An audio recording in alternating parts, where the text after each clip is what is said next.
I'm Beth Schaefer with In a Word, your weekly communication tip.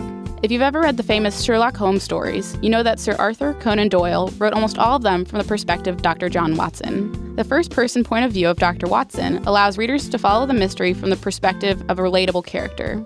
Holmes's point of view would have been too manic, and knowing Moriarty's side of the story would have eliminated the suspense and any need for Holmes's deductive reasoning. In fact, imagine reading an entire whodunit novel from the perpetrator's perspective.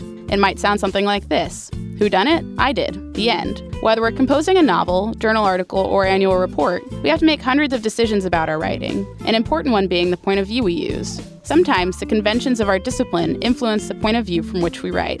In the sciences, there's little use of the first person. Scientists try to show they've investigated something objectively, and using the first person I might suggest subjectivity. Instead, papers in the sciences are sometimes written in the third person, using the researcher, for example. More often, scientific writing is in the passive voice, and the actor, I, he, she, or the researcher, is dropped from the sentence altogether. The mixture was poured into the graduated cylinder. In the humanities, the researcher's individual perspective or analysis might provide a new way to consider a text or group of data. Therefore, the first person appears more often in humanities papers than in scientific writing. Sometimes the collective first person, we, is used, especially if multiple writers contributed to a paper. Whatever the conventions of your discipline may be, it's important to use a point of view consistently so that you don't confuse readers.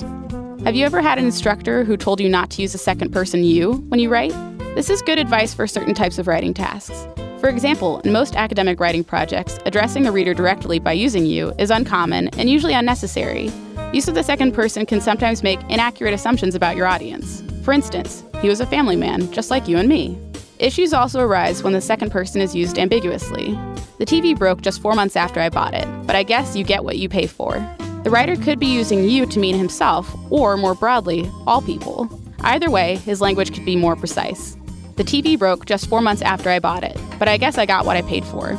In correspondence, your writing is typically directed at one or a few people, so it's usually okay to address the readers directly. Sometimes you're delivering a report with recommendations for a specific person, so in that case, the second person might come up too. In order to improve efficiency, you should consider consolidating your warehouse space. So if you're considering using second person, think about whether it's appropriate for the writing task. And when choosing an overall point of view, consider what would make the most sense for your document's intended audience and purpose, and strive for consistency. This has been In a Word, a program made possible by the Texas A&M University Writing Center and a production of KAMU-FM on the campus of Texas A&M University. For more writing and speaking tips, visit our website at writingcenter.tamu.edu. I'm Beth Schaefer, helping you make every word count.